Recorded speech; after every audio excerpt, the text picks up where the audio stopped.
Avènement de la structure politique actuelle. Notre situation politique est des plus étranges. Elle est premièrement anachronique, avec toutes ses allégeances à un pays qui n'existe plus, un empire qui n'existe que de façon officielle et un État souverain qui n'a aucune administration centralisée. Notre véritable allégeance est toutefois à l'Union mondiale des métropoles libres qui n'est qu'une confédération de cités-États qui, au-delà des échanges commerciaux, décide de s'entraider sporadiquement à un niveau militaire. Le développement des villes. Le contexte actuel est principalement dû au changement démographique, c'est-à-dire la grande concentration de la population humaine dans les villes et de la désintégration des milieux de vie traditionnels, liés au mode de consommation capitaliste. La maximisation de l'efficacité écologique des grands centres par l'augmentation de l'urbanisme durable a rendu obsolète l'idée d'une propriété avec un lopin de terre en servant qu'à y faire pousser du gazon. De plus, la spéculation foncière et la rareté de l'eau durant le début de la période de transition a poussé bon nombre d'individus travaillant en ville d'y retourner pour vivre dans les nouvelles unités d'habitation spécialement conçues pour leur bien-être. Partout sur la planète, mais plus précisément en Amérique du Nord, deux factions distinctes se sont formées, entre les milieux ruraux, en décroissance démographique qui ont voulu conserver leurs valeurs, et les centres urbains, voués au savoir et à la diversité. Le développement des villes au détriment des milieux ruraux était entraîné également par une nouvelle économie essentiellement urbaine, basée sur le partage, le divertissement, mais surtout sur l'intelligence artificielle. Peu à peu, le milieu de la finance et les entreprises industrielles, grandement responsables des problèmes écologiques de l'époque, allaient voir également leur pouvoir diminuer. Les premiers troubles.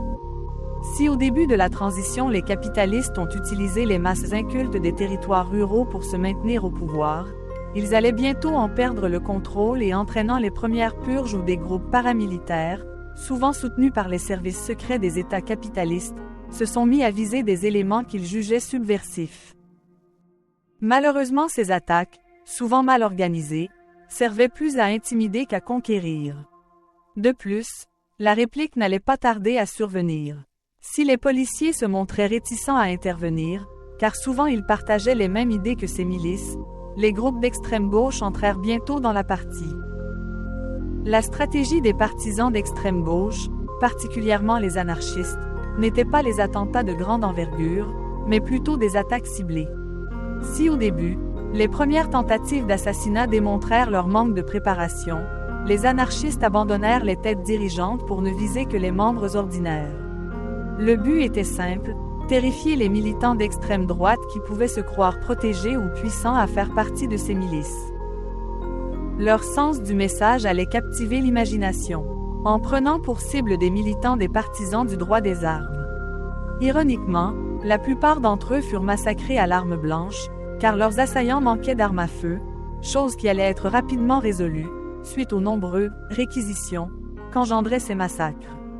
Cela démontrait, par le geste, que leurs armes, ainsi que leur système de sécurité sophistiqué ne pouvaient évidemment pas les protéger devant un ennemi supérieur en nombre, bien organisé et, surtout, très motivés. Dans tout ce chaos, les États perdirent le contrôle. Et voyant que leur puissance pouvait être remise en question, les capitalistes durent trouver une nouvelle solution pour se maintenir au pouvoir. Le morcellement du territoire.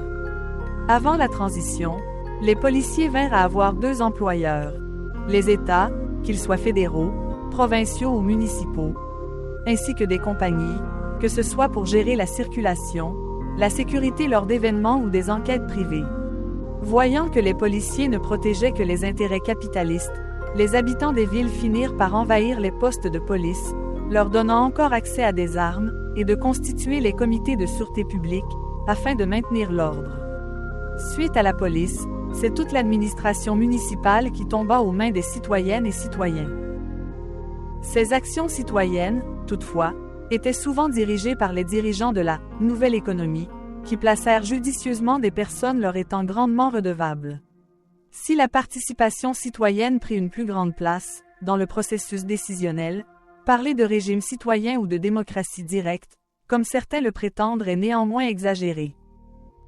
En conséquence, La chute des États fédéraux et provinciaux en Amérique du Nord ne heurta pas les villes autant que les milieux ruraux qui supposément se prétendaient moins dépendants de l'État et militaient pour une moins grande présence de celui-ci. Ces régions moins populeuses craignaient alors d'être submergées par les hordes de révolutionnaires.